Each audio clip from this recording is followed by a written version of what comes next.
Good afternoon. I'm Jason Gourmet, the president of the Bipartisan Policy Center.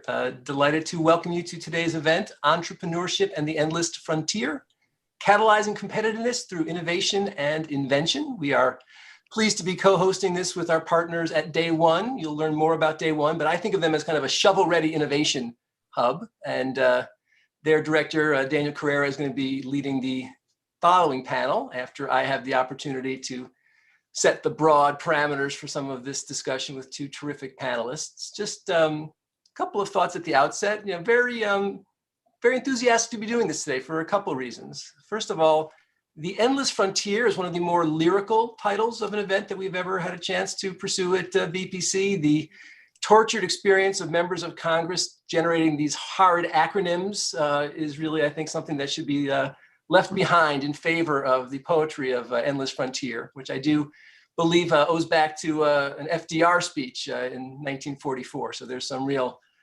anchor behind this metaphor. Secondly, it is really great to be hosting this event the day after the introduction of the Endless Frontiers Act.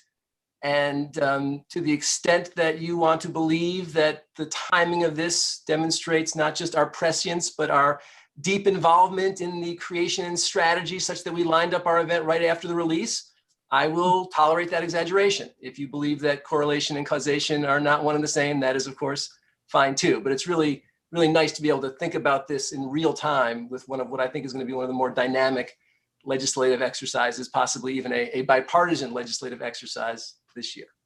So for the next 25 minutes or so, I have the pleasure of leading a conversation with two panelists, neither of who are new to this innovation rodeo. First, Dr. Carol Dahl. Carol is the executive director of the Lemelson Foundation, which for those of you kind of in the field recognize is really one of the global thought leaders and certainly one of the most prominent philanthropies in supporting the idea of invention as part of the innovation ecosystem. Carol's also the founding director of global health discovery at the Bill and Melinda Gates Foundation, and had a variety of leadership roles at NIH. In addition, nice to see my old friend Tom Khalil. Tom is the Chief Innovation Officer at Schmidt Futures.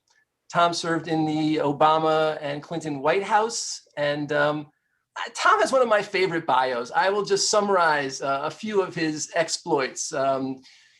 He led efforts on nanotechnology, data science, materials by design, robotics, commercial space, high-speed networks, access to capital for startups, high-skill immigration, STEM education, startup ecosystems, and the federal use of incentive prizes, not to mention a little effort to understand the human brain. So Tom is a kind of a Renaissance guy when it comes to the world of innovation, and terrific to have you with us as well.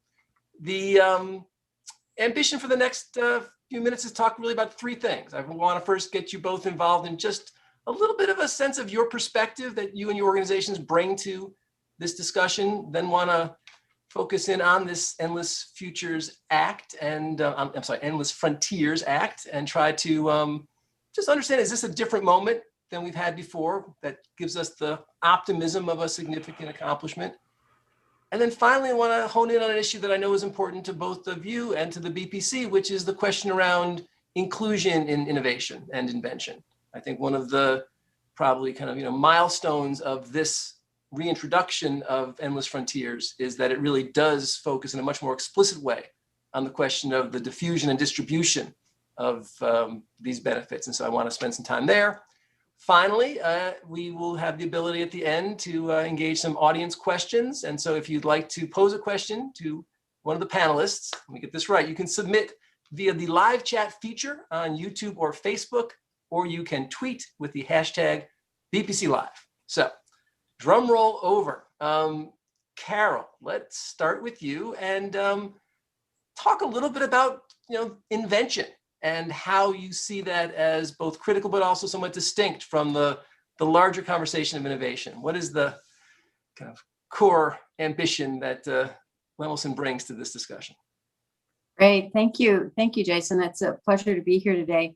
Yeah, as you mentioned, the Lemelson Foundation's mission is to improve lives through invention. So the foundation's been working to cultivate invention, inventors, and the following innovation and entrepreneurship that comes from that invention for the past 25 years. When Jerry Lemelson started the foundation, he had seen how critical invention was to the economy of the US, and that was really a primary motivator for him in starting the foundation. And I would say that time has shown how important invention-based businesses are to creating jobs, as well as addressing important societal and environmental needs.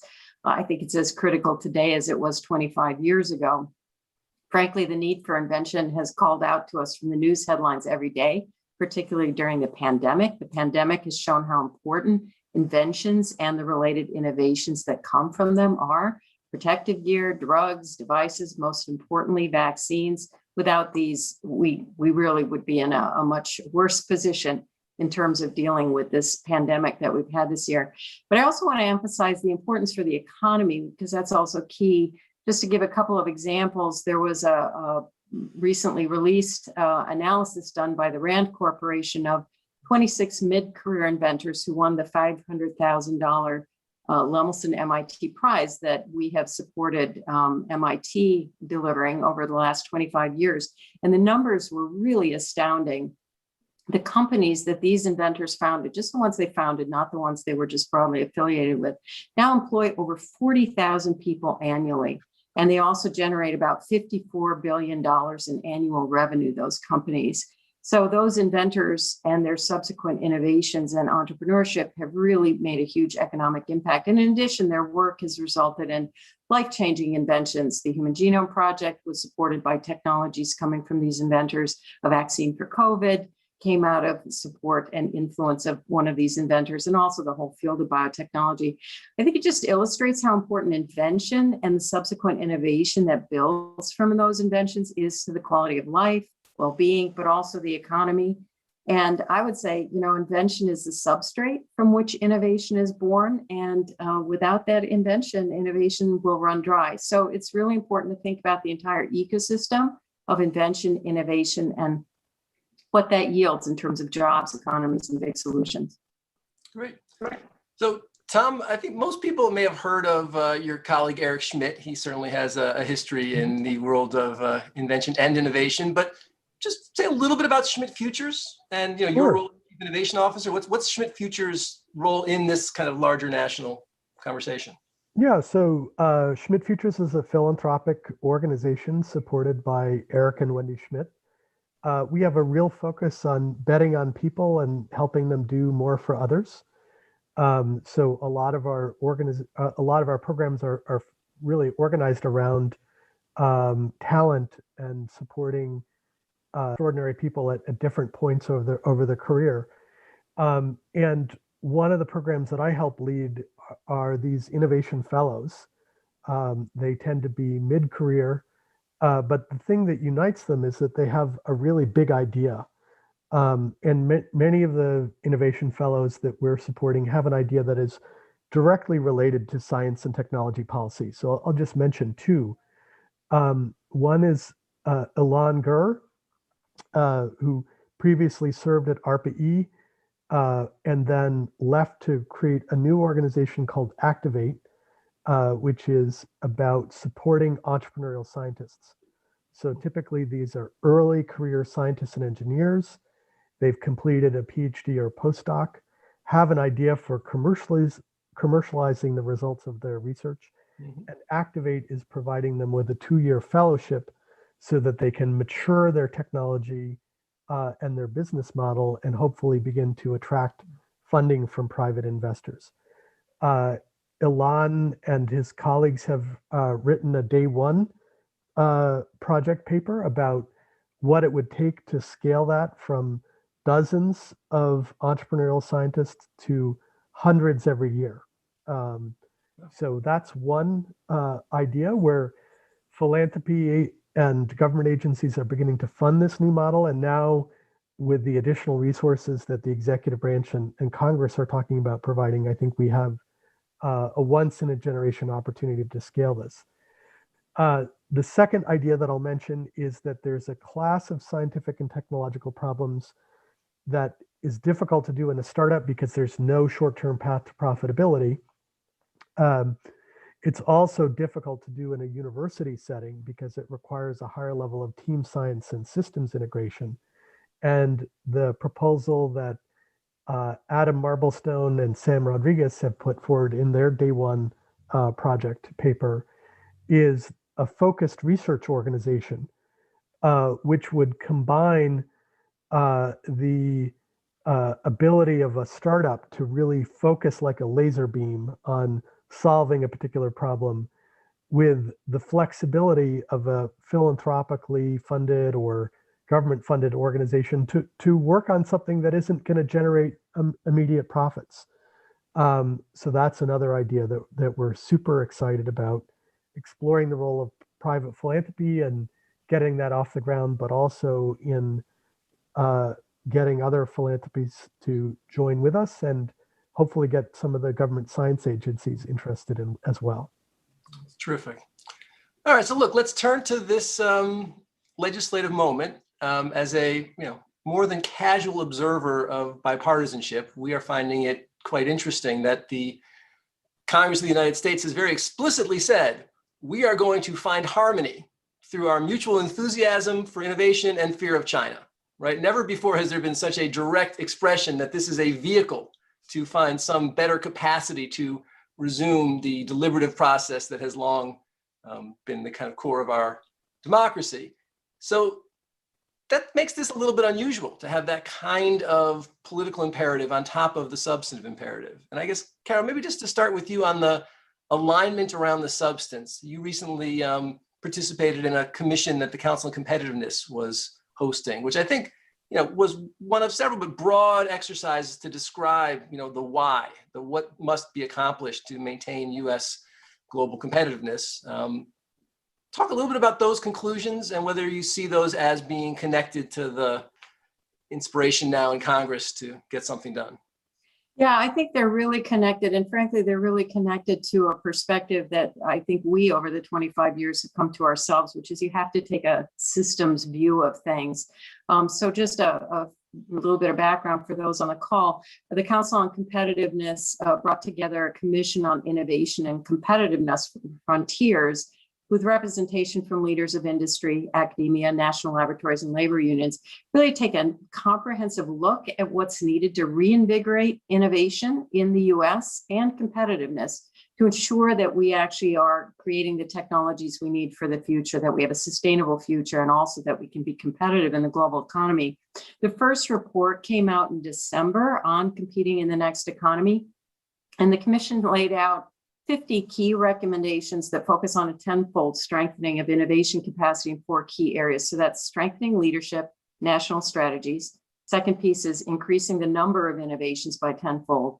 Third piece is increasing the speed by tenfold of innovation.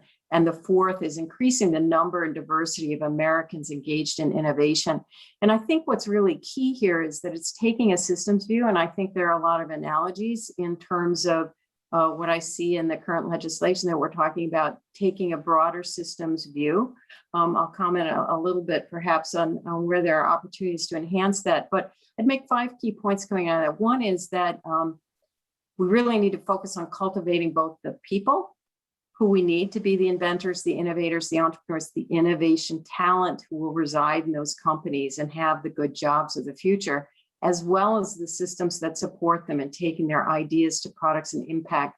So often we only focus on the second half of that, which is the systems needed to support them. We also need to cultivate the people, which means we need to be more inclusive in our approaches. So there was attention paid to that as well. And as you mentioned, the new version of Endless Frontiers expands a bit on that. We're missing out on tapping the full innovative potential of our population. But we need to start earlier than higher ed. We need to start in the K-12 space. The third thing it emphasized was the need to focus on key technologies. I think there are similarities there, and thinking beyond software and consumer products, which is where so much of the current capital goes, but really thinking about physical technologies, deep technologies, hard technologies, things that are going to keep us on the front of the global economy, sustainable future, and have resilient and secure supply chains. Fourth point, we have to consider the resource constraints of our planet. We are in a resource constrained system. It's a planet. We need to invent, innovate, and work to make our business models and our products environmentally sustainable. And the fifth thing, which I think is really important, which is touched on, I think, in Endless Frontiers. But another area that I think is complex and needs to be thought about is we really need integrated oversight over the elements of innovation and competitiveness that currently doesn't really exist in that kind of structure in the federal state governments. The commission specifically recommended establishment of a White House National Competitiveness and Innovation Council with parallel bodies in the states. So there are some similarities there as well. But I think, once again, it's the systems view that's really important, and thinking all the way from talent K-12 through higher ed, as well as that innovation pathway. And, Endless Frontiers does have some conversation about this kind of integrative capacity challenge. I think the second panel may dig in there a little bit. Tom, I want to kind of ask you to bring kind of a little bit of politics and a little bit of bureaucracy into the discussion. So, you've been at this for a while. How do you see the China focus? Do you think that it's clearly politically animating, and it gives us some sense of urgency and oppositional kind of energy, which tends to be a motivator? But do you feel like that's the right premise? Do you think having this conversation framed around competition with China is politically and substantively intelligent? Well, I think there's an important substantive element to it, which is that I think you do have a difference between U.S. And Chinese political values in terms of democratic versus authoritarian, and that given that many of the technologies that we're talking about increasing and investing in have implications for not only for our economy, for our national security, I think the people who are supporting this are making an important and valid point, which is the United States shouldn't be indifferent as to whether or not it has the lead in these areas, given the criticality of these technologies for both our economy and our national security.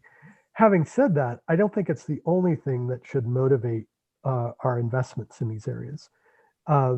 We should be investing in these so that we should be making investments in science and technology so that we can solve a whole raft of important challenges that we face, dramatically improving our ability to respond to future pandemics, accelerating the transition not just to a carbon neutral economy, but to a carbon negative economy, creating regional innovation ecosystems, not just in Boston and the Bay Area, but all over the country, creating more middle-class jobs so that we don't see the hollowing out of the middle class. So there's lots of reasons why we should be doubling down in science and technology.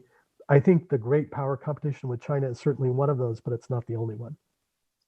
I want to ask you both kind of another kind of operational question, then I think hopefully we'll get into the inclusion discussion. And Tom, let me just maybe follow up with you on this, which is that there's a lot of bipartisan agreement around the challenge and the generic desire to be better at this. There's a lot of bipartisan concern on the method, the question about whether we're investing in ways that, NSF are going to undermine DOE, and what about the labs and the regionalism concerns. And, I'm wondering if you can talk about some things that we got to avoid, right? There's a lot of focus in the society about, centers for best practices. I've always wanted a center for worst practices, right? You learn a lot more from those. As you've seen the government, kind of wrestling match when resources arrive, any thoughts about how you would suggest resources get deployed in ways that will not create those kinds of internecine, geographic, and kind of political conflicts? Well, so one thing I've been involved in that I do think is useful, which is interagency collaboration and coordination. So one of the things that I worked on for President Clinton, which he announced in January of 2000, was the National Nanotechnology Initiative. And our view was that that was such a broad technology that there was an important role for lots of different agencies. So the Department of Energy built these amazing national user facilities, like the Molecular Foundry. The National Cancer Institute explored the potential of using nanotechnology for smart anti-cancer therapeutics that would target tumors while leaving healthy cells untouched. The Department of Defense looked at military applications of nanotechnology. The National Science Foundation really supported broad research and creating the necessary workforce for nanoscale science and engineering. And the fact that multiple agencies were involved, that they were each making a contribution based on their comparative advantage, that we could tell the Congress how much we were spending in aggregate, and that the agencies were sharing information about what they were doing and looking for opportunities for collaborate, I think made a real difference. So I'm a fan of that model. You can't do it everywhere. So I think you have to pick some areas that you think are particularly important. But I think it can make a useful contribution to the coherence and effectiveness. The other thing that I'm a big believer in is that we need to do more experiments. So I don't think, let me give you one example. So a scholar, Pierre Azoulay, who has studied the science of science, wanted to ask the question, does it make more sense to bet on people or projects? And he looked at the comparative effectiveness of the Howard Hughes Medical Institute approach, which is about betting on people, versus similar NIH investments. And, it wasn't a conclusive study, but did show the importance of betting on people.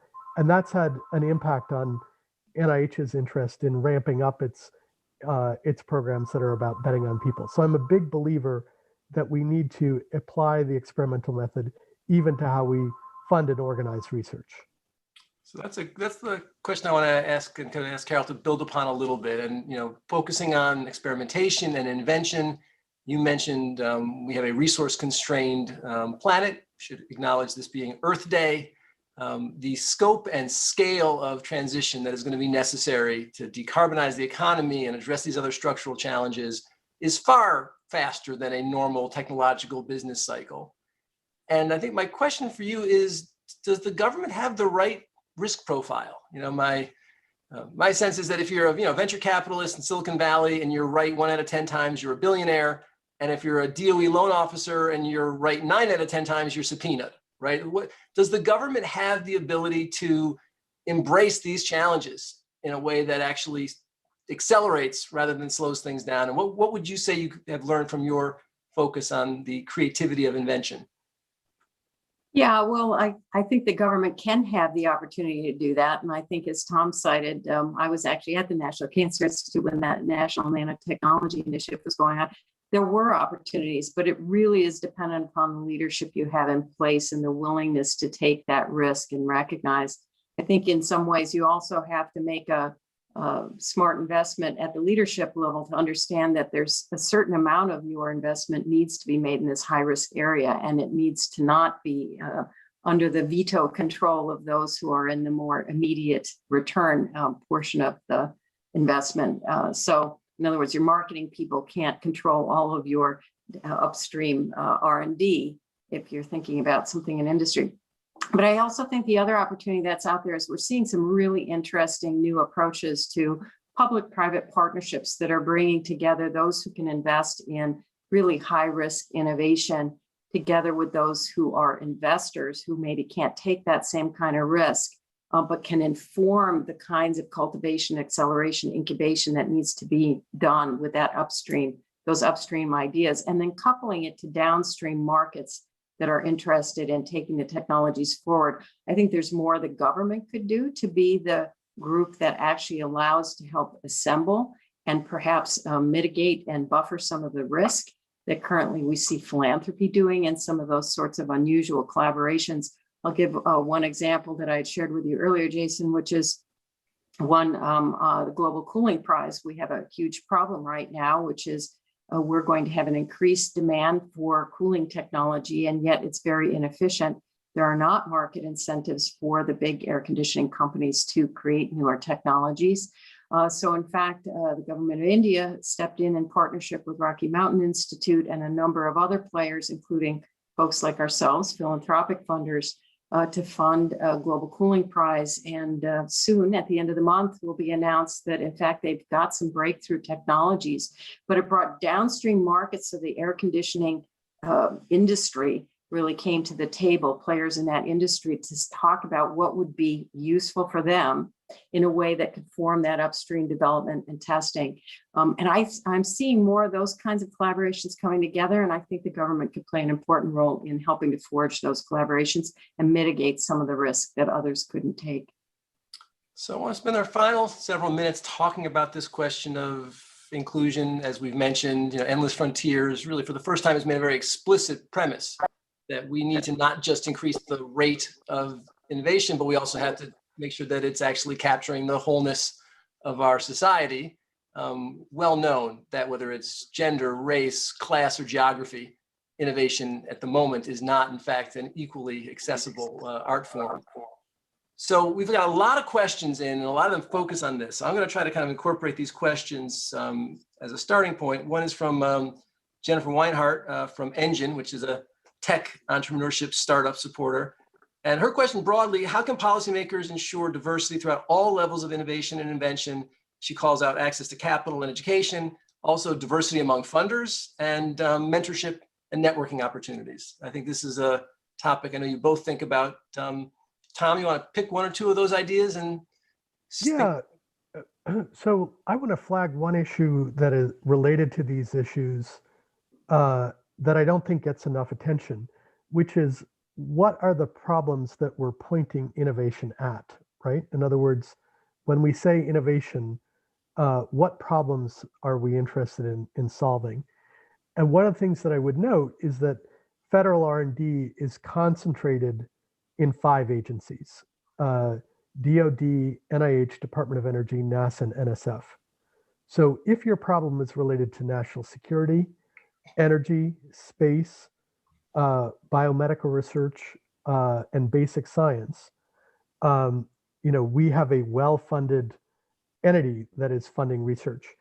In the OMB chapter on R&D in the president's budget, they list the agencies that fund R&D. The Department of Labor is not on that list. Mm-hmm. So even though stagnant or declining real wages for non-college educated workers is a huge challenge, the mission agency that is responsible for worrying that has no capacity to engage with the research and innovation community. So the aspect of this debate around creating a more equitable and just society, which I think is really, really important. I think a contribution that innovation can make to that is to say, given those challenges, so given huge disparities in terms of life expectancy for people of color, or given the challenges that we're seeing with the intergenerational transmission of poverty, not is science and technology going to solve that problem, but can it make an important contribution to it? And that's the thing that I think deserves a lot more attention.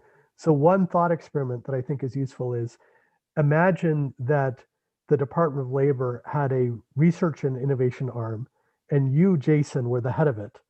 Number one, what goals would you set? Number two, what are examples of projects that you would support in order to achieve those goals? So for example, the Defense Department has demonstrated the ability to take artificial intelligence and use it to reduce the time required to give a new Navy recruit technical skills from years to months. So imagine that we had those tools, not just within DoD, but as a powerful tool to expand the size of the middle class and provide more opportunities for economic and social mobility. So Carol, you were going to get the last word, and I know we could have an entire panel based on your work and thoughts on inclusion. I'm just going to acknowledge that we've got a number of questions thinking about the geographic issue. Jason Rittenberg from SSTI asked about the variety of different regional approaches to funding that are intended to deal with that kind of diversification, but worry that they might be competing and overlapping. We also have a question from Albert Hinman talking about the connection of innovation to rural job and economic growth. And how do you actually, nice idea, but how do you really translate that into success? Feel free to touch on the geographic issues or any other aspect of this topic that I know is important to you. Yeah, I'm going to actually answer it kind of generally. And I think in some ways it applies to both inclusion at the demographic level as well as the geographic level. And it is, I think there are three things we need to consider as we do it. One is we have to ensure that the way we educate individuals invites those from historically underrepresented communities. So that's kids of color, girls, those from low-income communities, but also those from rural communities, to embrace their potential to contribute to the invention ecosystem and also the innovation economy. We're just not being effective at that. More of the same is not going to make a difference. So we need to change our approach. I focus on approach. It's not that the end goals are wrong, the subjects are wrong, any of that is wrong. It's the approach to education. So starting in K to 12, because kids acquire perceptions of their own potential by middle school. And it would be great to have equity of aspiration. So we need programs that educate in a way that reflects the cultural context and interests of those students, builds their confidence, skills they need for the innovation economy, and mindsets that are in demand from the innovation businesses. I just can't stress this enough. One approach that we're seeing a growing movement around is invention education, which is really that experience of inventing, innovating, and doing entrepreneurship at age-appropriate levels throughout the educational process. And that has that kind of impact for kids that normally don't see themselves as being invited to the innovation table. So I think that's the first thing. K to 12 is incredibly important. The second thing is we need to ensure that all those students that we excite about invention, innovation, and entrepreneurship have a chance in their post-secondary years, no matter what type of institution they attend, whether it's a community college, a minority-serving institution, Tier 1 research university, to participate in inventing and have support to take their ideas to launch a business. So inclusive programs need to exist. So that's very intentional about making them culturally relevant, inviting people to the table at a table where they truly feel welcomed. The third thing I think is that we need to ensure that those supporting systems, so this is where the question I think originally came, downstream in the innovation pathway, allow for people to take their ideas into products and businesses. And that means making equal access to mentorship, investment, support for protecting intellectual property, the whole range of things, infrastructure and space. That doesn't happen for people from those underrepresented communities or for those in those geographically isolated regions that are currently not participating. So we need to revisit how we do that. The government could provide support for training talent from those communities in those fields so that they could be part of those selection processes, but we also need to change the processes. With regard to geographic, it's very much needs to be a partnership between the states who evaluate and the regions their own capacities and fill in the gaps, keeping in mind these three critical elements. If you don't start with K to 12, you will not have the talent pools you want for the future to really have a vibrant innovation community. You need to have post-secondary and research institutions to support that with inclusive programming. And then downstream, you need to actually have representation from those communities in the processes that provide support for downstream innovators. Well, Carol and Tom, we really want to thank you both. As we knew you would, you have given us some really broad frameworks and some very specific examples of both the challenges and the opportunities, and it's a terrific setup for our second panel. It is my pleasure now to bring on Daniel Carrera, who is the director of the Day One project, which I hope, Dan, you'll say a little bit more about. It's been invoked several times. Dan is also the acting president of the Federation of American Scientists. He directed the technology and public policy project at Stanford. And it sounds like he actually survived collaboration with Tom as the assistant director for innovation and policy at White House OSTP. So clearly up to the task. Dan, I turn it over to you. Jason, thank you so much. And thanks to our Carol and Tom for their words and their prior panel. That was a fantastic introduction for the conversation we're about to have. So once again, my name is Dan Correa. I am the director of the Day One project. We are a platform for ideas across science, technology, and innovation. At the Day One project, we shape compelling ideas designed to meet the actual needs of policymakers. And we believe that the best ideas can come from anywhere, oftentimes from people who've never actually been introduced to public policy at all. You can find over 130 of our proposals on our website, dayoneproject.org. Tom Khalil in the prior panel mention two such proposals that we are especially excited about.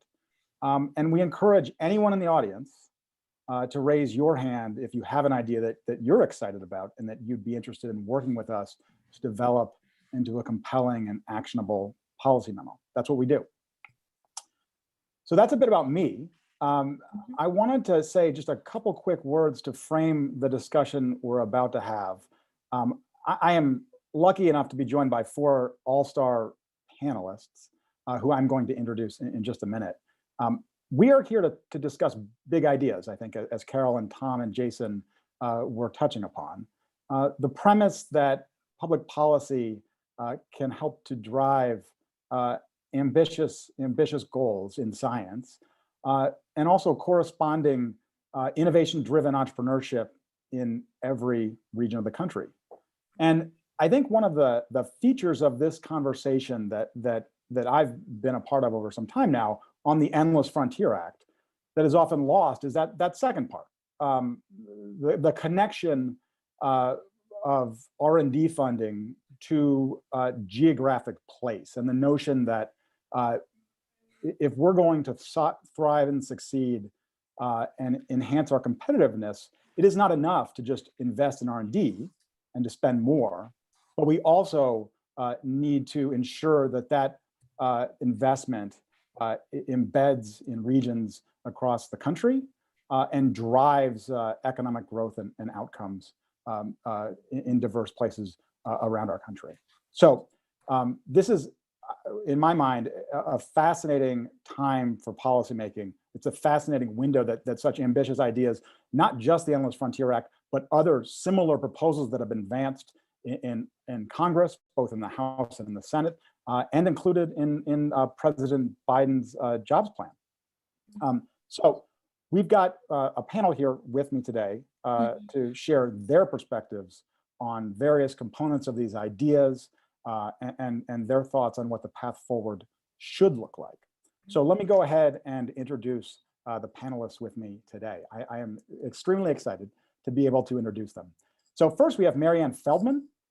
Marianne teaches at the UNC Department of Public Policy and at the Ken Flagler Business School. She's an expert on entrepreneurship, geography of innovation, commercialization of academic research, and the factors that promote technological change and economic growth.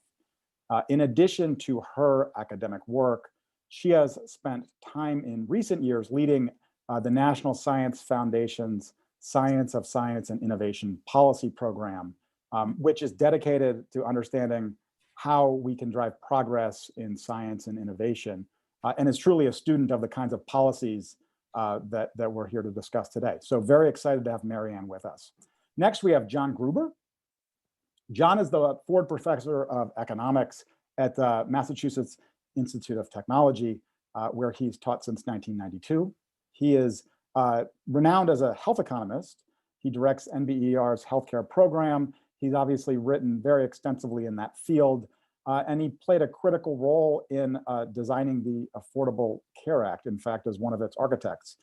More recently, he has made some deep contributions in this field with a book called Jumpstarting America: How Breakthrough Science Can Revive Economic Growth and the American Dream, which he co-authored with Simon Johnson. To my mind, that this work, pioneering work, is truly key inspiration for the Endless Frontier Act and its kin. Next, we have Sam Hammond. Sam is the Director of Poverty and Welfare Policy at the Niskanen Center. And he's really distinguished himself as a provocative and important thinker on a wide range of issues, including economic growth and state capacity, not just what we spend money on in R&D, but also how we spend that money. And so we are eager to hear his perspective on those issues. He's done a range of things previously, including working as an economist for the Government of Canada, specializing in rural economic development, which is obviously of some significance in this conversation. Finally, we are joined by Jill Johnson. Jill is the co-founder and CEO of the Institute for Entrepreneurial Leadership. She spent nearly 30 years She has nearly 30 years of experience as a business strategist with expertise in financial analysis, marketing, and business development. She's an advocate for community businesses and micro enterprise and is a leading authority in the area of minority inclusion in the entrepreneurial ecosystem. My hope is that Jill can help us understand some of the perspective of the lived experience of entrepreneurs on the ground being affected and shaped by some of the policy levers that we are here to discuss. So delighted to have all four of them joining me. One instruction before we kick off with some questions for the group, and that instruction is for the audience. My hope is that I can solicit from the audience questions that you would like to hear these panelists answer during our time together, and ask that you share those however you can, whether it's over Facebook, YouTube, or in the chat here. And we will do our best throughout the session to both shape our direction and address these questions directly based on the input that we get from you all. So with that, why don't we jump in? Okay, my first question for the group is about the Endless Frontier Act. So multiple goals have been advanced in discussions about the topic of the Endless Frontier Act: competitiveness, economic recovery, national security, as well as the need to address growing regional inequity. I'm curious, from your perspectives, why is this emphasis on both technology and tech hubs so important? If you had to pick one goal, why is this batch of proposals really the right approach, if it is, to most effectively achieve one of those goals, and why? And so why don't we go ahead and start with Mary Ann?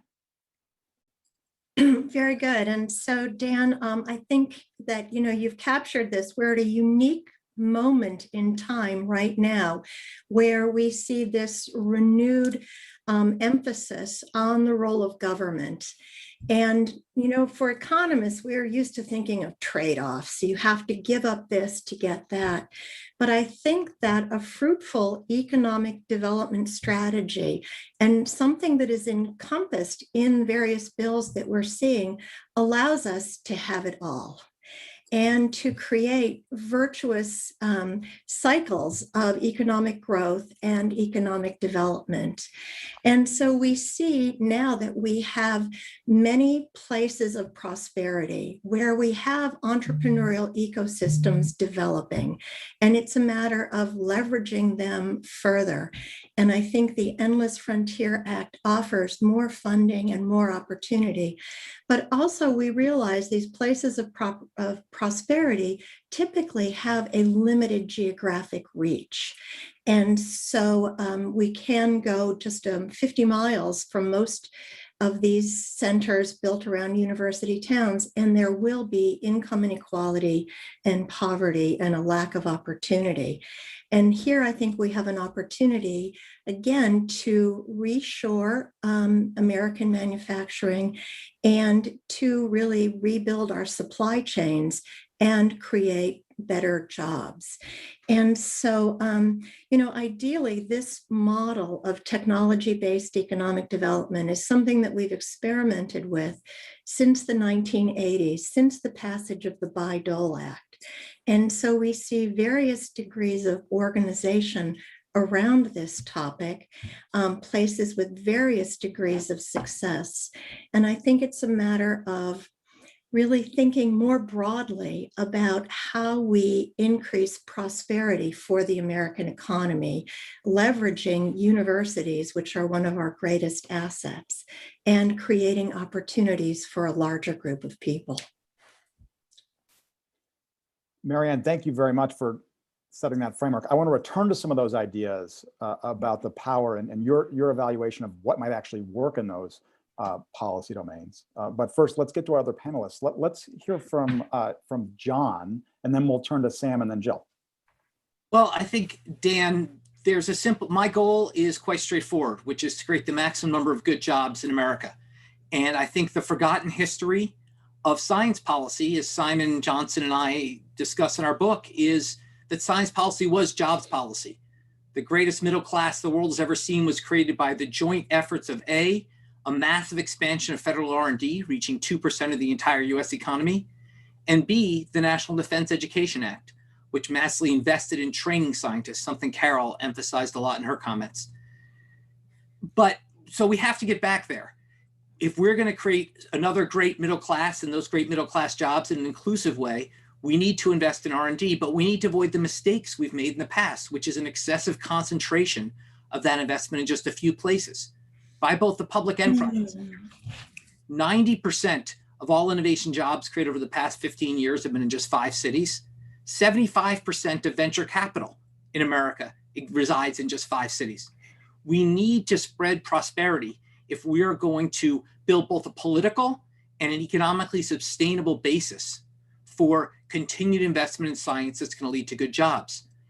The key point we need to recognize, and my elitist friends in Cambridge need to recognize, is that there's lots of places that have excellent universities, highly skilled populations, and much more affordable costs of living that can become next generation technology hubs, that can be the home for this expansion in spending. Places all over the nation, Simon and I identify more than 100 places which meet those conditions, which would make them ripe to be next generation technology hubs. But they're not going to get there without help. And this is where the integration of the 2 pieces of Endless Frontiers Act comes.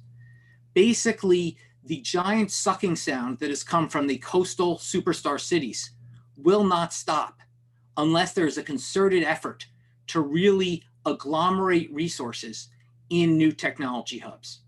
That small amounts of investment in lots of cities around the country will be great and will have some return, but 15 years from now, it's not going to have made a huge difference. 15 years from now, we're still going to have the same superstar cities dominating the landscape unless we do what Simon will call a jumpstart, unless we really make a massive concentrated investment in some places. And the other important point to remember, the last point, Dan, is that while we have a big country, we have a country where most Americans live close to a big city. They don't live close to the coast necessarily, but they live close to a big city. By setting up these new technology hubs in cities, that doesn't mean we leave the rest of the country out. We can create a hub and spoke model, where by creating new technology hubs in the middle of the country and away from the coastal superstar cities, we can benefit not just those cities, but citizens living within hours of those cities who can either commute or maybe move there, but still be able to see their family on the weekends. And it's very important to recognize that by spreading our innovation wealth around this country, we help not just cities, which can be new technology hubs, but areas around those cities as well. Thanks. Terrific. Thank you, John. And I think I just want to highlight, I think Marianne captured the notion that we've been thinking about economic policy since the 80s with some aspects of federal policymaking. But there's truly something revolutionary in the notion that we actually need to just invest dramatically more money in order to yield some of the geographic results that we are here to discuss. And I think that's the premise that John is really touching on. So thank you for highlighting that, John. Let's turn to Sam. Yeah, well, I mean, I certainly agree that we need a lot more money, right? So we all know that federal spending on R&D has been in secular decline since the end of the Cold War. And that has led to not just a underinvestment in science, but also more competition over the funding that's actually available, right? So just to give one example, in 2014, the National Institutes of Health only awarded 9% of their submitted research projects. We're fortunate that one of those projects was titled Understanding the Risk of Bat Coronavirus Emergence. That was probably some of the most prescient research that we had at the time of the pandemic that we're just lived through. But you have to wonder what else is on the cutting room floor. Maybe it's the next pandemic. And so I do think there is a need for more money per se. On the other hand, I also just want to push back against this idea that more money is just the solution. We need, in addition to more funding, rethinking how we actually organize that funding institutionally. Because it's not just that we've spent less on R&D over time, but also that R&D spend has become less efficacious. And one of the reasons is this accumulation of process and procedure that really, I think, reflects a lack of trust in scientists and program officers to act autonomously. And I think, we see this across the US federal bureaucracies, not just in our science bureaucracies, but it really does reflect this lack of trust. If you look back throughout history at some of the most innovative times in human civilization, whether Renaissance Italy or even the United States in the post-war period, a lot of that was driven by patronage, right? So in the Medici family in Italy funded Botticelli and Michelangelo and Da Vinci. And today we have universities named Carnegie Mellon, and there's everything named Ford and Rockefeller and everything in between. And there's a reason for that. And part of the reason for that is when you do have those patronage networks, you have people sometimes, rich people who have their own zany idea that they're funding, and we don't really care, if they fund some crazy wackadoo idea because it's their own money. And that's valid. We don't want to bring back, that kind of freewheeling patronage to the U.S. government. There's reasons why we have these process reforms that try to rein that patronage in. On the other hand, we do have to understand that there's a balance here. And one of the things I like about the Endless Frontier Act is it isn't just putting more money at the problem, but also rethinking how we structure science funding from the top down and saying we're going to bring in or restore that kind of institutional trust where we're empowering DARPA-like program managers to go out and fund projects. We have an outcome that we have in mind, but we're not going to dictate how they achieve that outcome. And I think that's going to be really critical because, when we talk about the competition of China, it's not just that they're investing a lot more. It's also they have a very different system of governance, a system of governance that is very light on rules and regulations in some ways. And we don't want to become more like China per se. On the other hand, we should be thinking about how to rediscover some of the institutional dynamism that the US had and began to lose in the 70s and 80s. Thanks, Sam. I think it's an important reminder, and just to emphasize the point you made, you've written that you think that the Endless Frontier Act's most important innovation is the broad DARPA-like authority that it provides to program managers. So I'd actually like to engage, after we hear from Jill, I'd like to engage Marianne on this question because I think it's central to the science of science and innovation policy.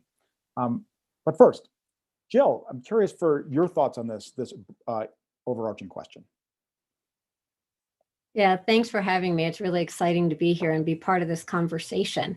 I think that it's an important conversation around innovation, and I think that the other panelists have laid out some of the issues very well.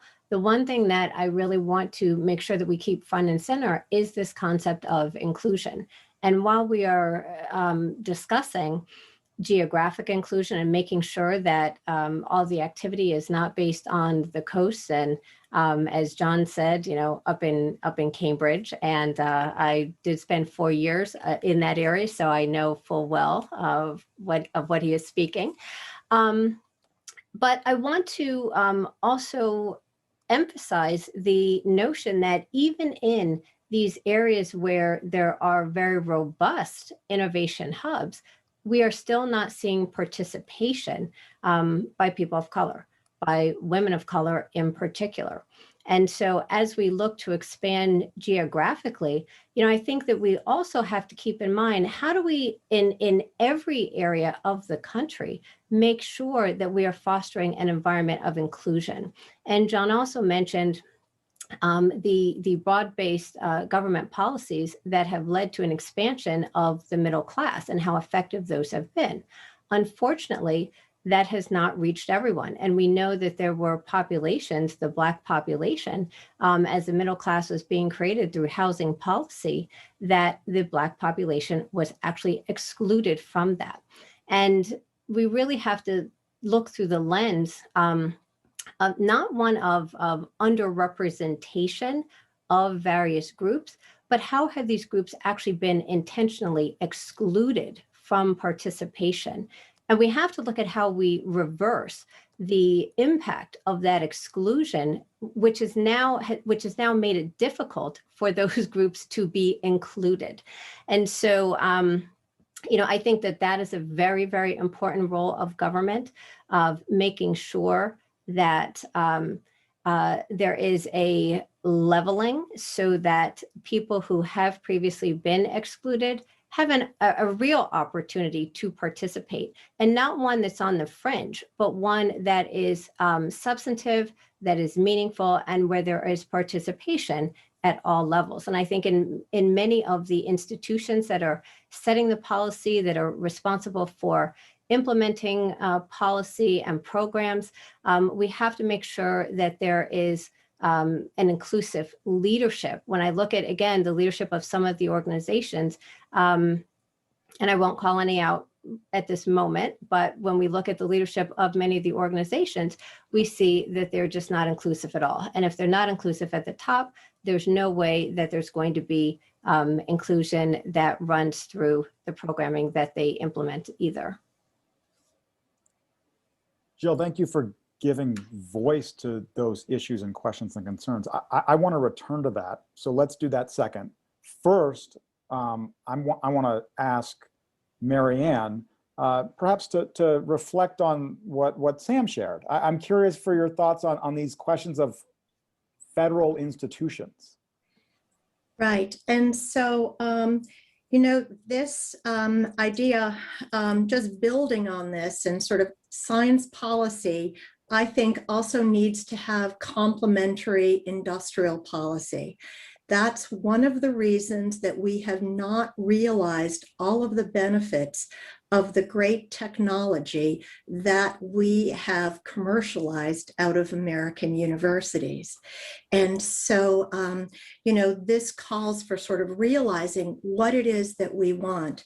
Now, you know, Sam, you mentioned DARPA, and we have ARPA-E.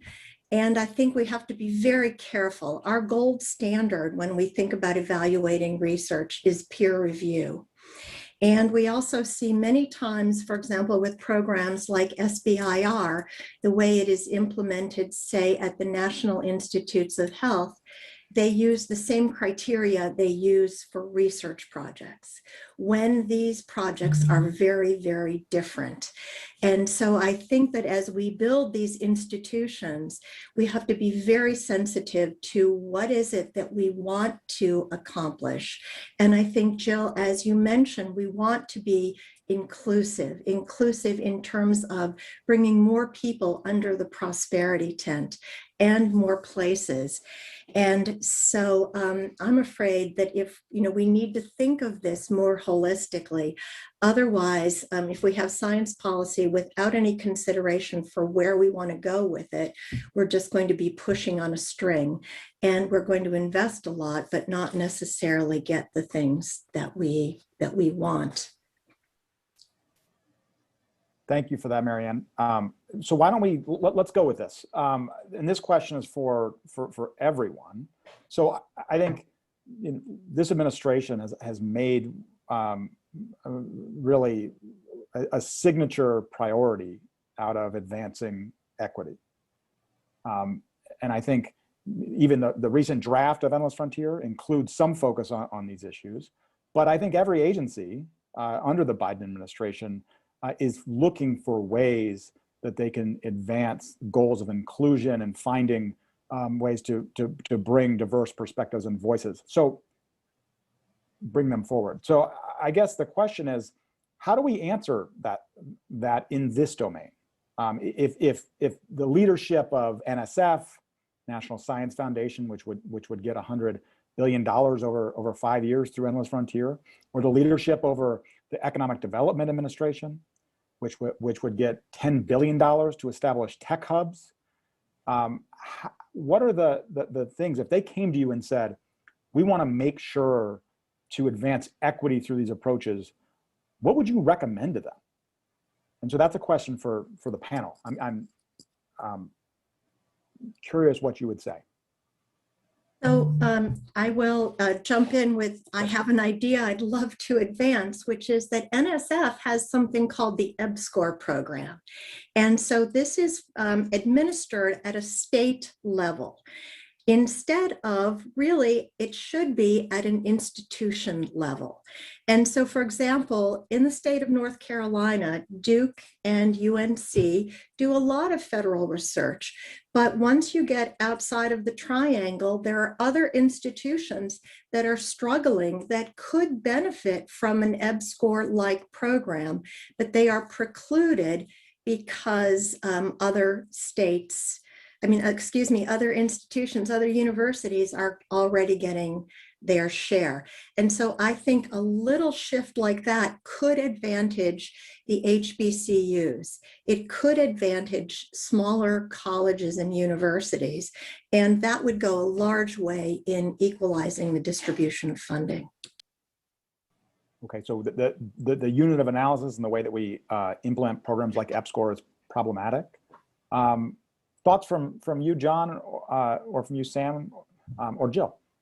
Yeah, so I'm going to jump in. I think I want to agree heartily with everything Jill said. You remember the old adage that personnel is policy, and there's a lot of exciting research now on racial concordance, which shows that basically having minorities in positions of expertise and power will benefit minorities generally. And I think that Jill's comments on personnel are critical. I want to emphasize two other things. I was really excited to see the notion in the Biden proposal having a new national lab at an HBCU. I thought that was a really cool idea that was in the Biden jobs proposal. The other point I want to emphasize, though, is I do want to return to the notion that while we need to do all the things Jill talked about, rising tides do help lots of boats. And I want to emphasize something Sam said, which is when the money gets tight, the old boy network gets operative. Okay, and that basically, in some sense, by having more funding in R&D, that is more scope to expand to novel communities and ideas that get left out when we've got a tight R&D budget. And I do think that one great way to increase equity and inclusion, besides all things I mentioned, is making sure we have enough money that there aren't these lost Einsteins, that there are people with good ideas all over the country have enough money to get funded. Yeah, absolutely. And building off of the comments about needing a more comprehensive industrial policy, I really think about this in terms of systems, not in terms of these siloed. We have science over here and we have manufacturing over here, and these programs never talk to each other. They have to work together. We have to have a pipeline of research at the basic level that interfaces directly with tools for commercializing that in US-based companies and in a way that's geographically equitable. And I think, especially when we talk about racial equity, I wholeheartedly agree with John's point about a rising tide lifting all boats. I think one of the legacies of slavery has been the sort of differential development of the United States, where we have large swaths, large regions, which particularly in the South that are predominantly Black, that have essentially an arrested development, a legacy of the different rates of development that the U.S. experienced in this post-Civil War period. And I think really addressing that so I guess what I'm trying to say is there's different kinds of ways we can talk about equity. We can talk about having more Black and brown scientists funded, but we can also talk about having research dollars that are flowing into these communities that spill over and create jobs that may not be a job in the lab per se, but will be jobs, middle-skilled jobs that feed off of those research labs. And taking that more holistic picture can show a path forward. But there are other dimensions of equity too. I just want to point out that in the 1980s, taking the NIH as an example, they funded twice as many researchers under the age of 40 as those over 50. Today, 5 times as many grants go to those over the age of 50. So in turn, the typical American scientist rarely gets the chance to direct their own major research project until they're literally gray in the hair. And despite substantial evidence that we know that scientific creativity and ingenuity peaks at a younger age. And I think, again, this goes to the lack of funding issue, but also, if there's any way that we can just inject a degree of iteration and experimentation to the funding that we already do, I think it can go a long way by taking more risks, by having set-asides for groups that are underrepresented, by having one program that I really like is this program in New Zealand, their primary science agency. They set aside 2% of their budget to award what they're called explorer grants to researchers on a lottery basis. So rather than, they have to meet some minimum peer review standard, but beyond that, they award based on a draw of the hat. And so those scientists may have had ideas that would never have been funded because they're a little more speculative or what have you, but they've set aside a part of their budget to make those experiments to see and evaluate whether those programs can actually work. Yeah, so, I want to comment on this notion of a rising tide lifting all boats. That presumes that you have a boat, right? And that you're in a boat that can be lifted. And we know that, again, there are so many Americans that don't have a boat or their boat has holes. We talk about teaching people to fish. They don't have a fishing pole. So we have to be aware of the starting point where there are deficits, where there have been deficiencies, again, due to exclusion. It's not through the lack of innovation, of the opportunity that these folks could have, again, to make a contribution. And I think even when we look at contribution, the comment that John made was that this inclusion definitely benefits minority groups. But we have also seen the research that shows that diverse teams perform better. And therefore, having an inclusive innovation economy actually improves the economy overall. And it leads to better outcomes, better productivity at every level. Certainly the notion of having more funding enables that funding to be spread more widely. But again, I really caution us against having this view that the more diverse groups, which is essentially everyone other than white men, should have what's left over. We have to make sure that in whatever pot of money exists, that there is inclusion within that money that is spent. And I think, again, that is so key. It cannot be fringe. It has to be part of the core. Jill, I'm really glad that you mentioned that, because I think this idea of a rising tide raises all boats is an artifact of this neoliberal policy that we've seen over the past 40 years. And we now have income inequality that's at unsustainable levels. And we really do now have an opportunity to address this. I think that it is a crisis, and income inequality, racial inequality is a threat to our democracy. It's got to be important and front and center. So, Jonathan, I hate to pick on you, but also your idea of hub and spoke, and that, people will commute and then they can go home on the weekends. What the pandemic has shown us is that right now people are choosing to live in smaller cities, in rural areas.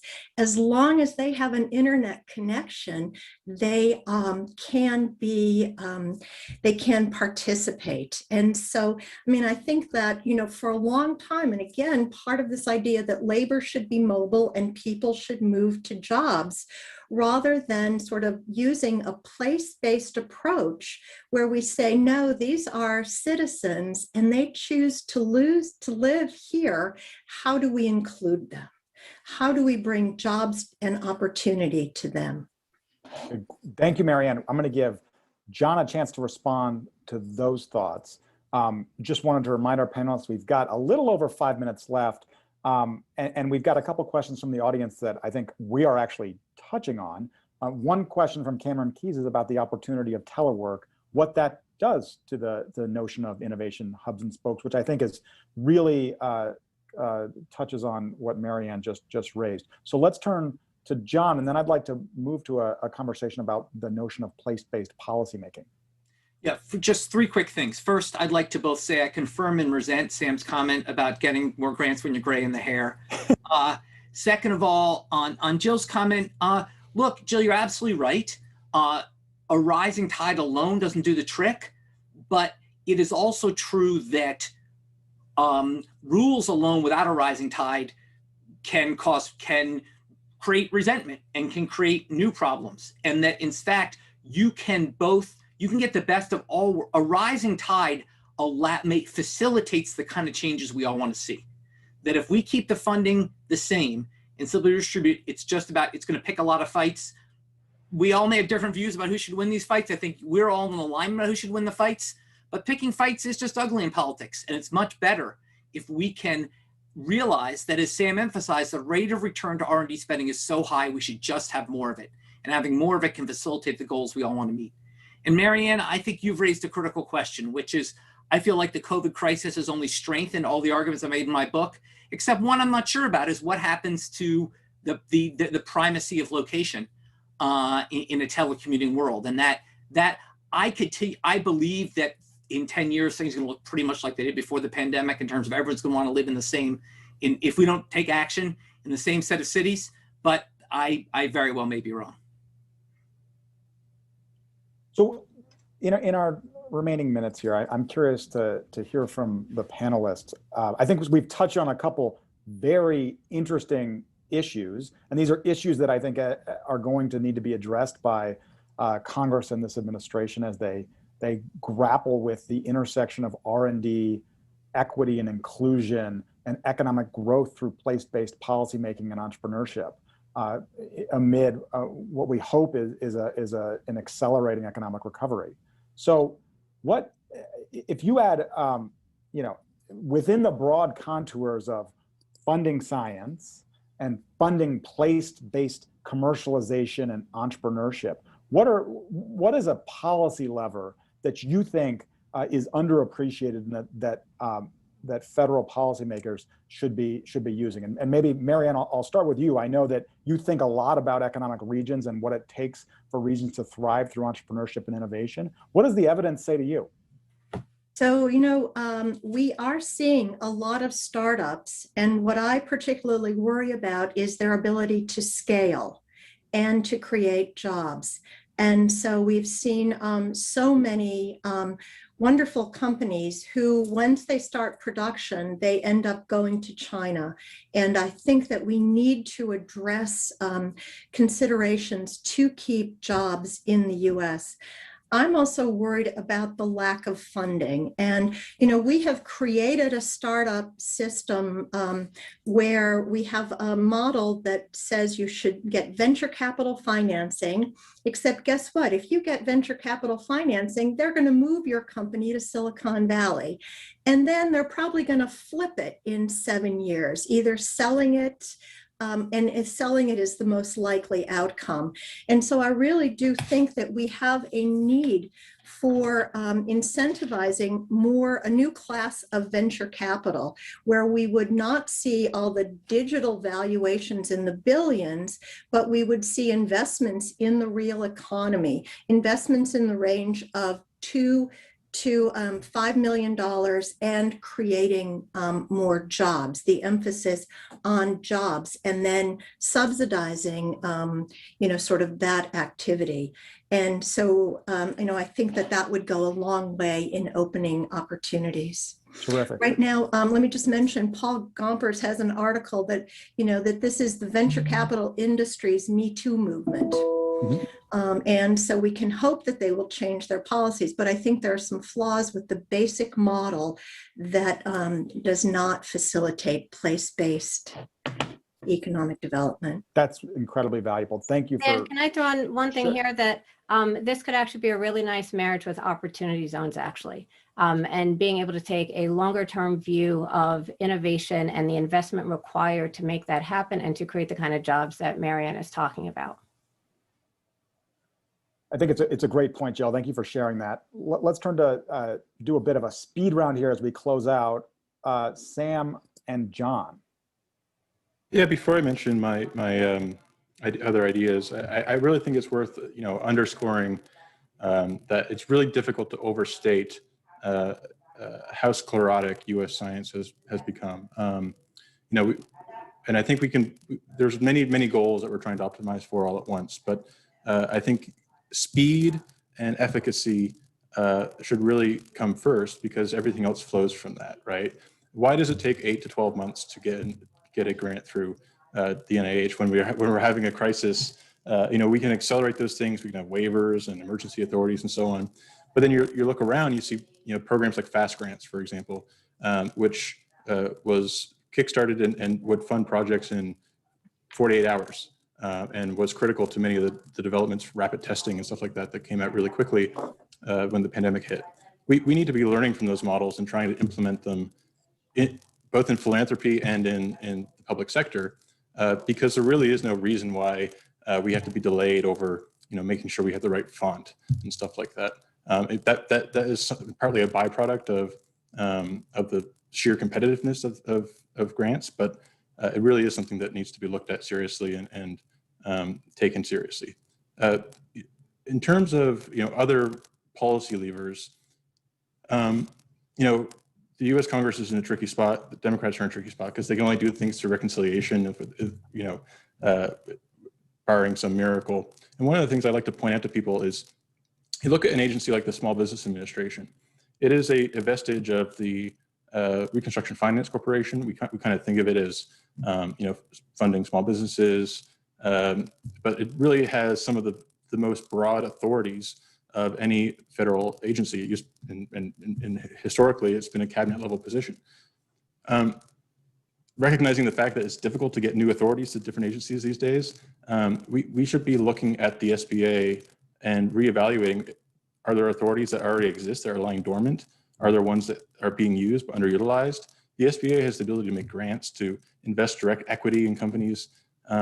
It's really a very powerful organization, but it's been used on relatively small bore issues, in my opinion. And I think we can turn those dials to redirect it in a way that that creates a more a fuller financing path for companies and businesses that aren't being met by the existing VC industry. There's a whole program called the SBIC program, the Small Business Investment Corporation program, and those are sort of like government licensed VCs, but it's incredibly hard to get a license, and they have all these rules and regulations that come along with it. We should be thinking about how to liberalize that process, so all the VCs around the country can launch their own SBIC and direct investments with government support in the areas that we think are a priority. Great. Sam, thank you. So we've got place-based, the intersection of place-based and venture. We've got, let's link to opportunity zones with a geographic focus. We've got some institutional questions around SBA, as well as the notion of let's find more efficacy and efficiency in science funding from Sam. Let's turn finally briefly to John, and then we'll close up. Great. So just being brief, just a couple of things. Point one is, remember that I want to emphasize two things that came up in the first panel. The first is experimentation and learning from pilots. Let's remember that EDA was just awarded, and Commerce just awarded $3 billion. And that's a chance to fund some initial investigation of what kind of place-based investments really make sense here as we look towards potentially the larger funding coming from the Endless Frontiers Act. But I want to really, and I want to thank BPC and Day One for putting this together, but I want to end with a challenge to them, which is a challenge was raised in the first panel, which is the political problem I don't know how to solve, which is, how do you solve the problem Jason brought up of the fact that one failure out of 10 is considered devastating in the political process, where it's considered heroic returns in venture. I forget the exact way he put it. It was wonderful. But basically, the notion that we need to get government to take more of a portfolio perspective. The average rate of return to R&D is enormous, but that doesn't mean every investment will succeed. And the political challenge before us, before those who want to advocate for broader investment around the country, a broader portfolio of investment, is how to break the political cycle where one failure means the whole thing failed. I don't know how to do that. The BPC and Day One are exactly in the right position at the intersection of politics and policy to help us figure out how to do that. That, to me, is the fundamental challenge for those of us who want to move forward with constructive science policy. John, thank you for that parting thought and that challenge. So I'll close with the following. I think we have just gotten from each of these panelists a compelling to-do list, and also a couple challenges. One is the political question that John just raised, and I think another one is the core question around how can we meaningfully advance inclusion and equity through policies in this domain that we have in my perspective, failed to do in the past. And so I think I'll leave our panelists with this thought.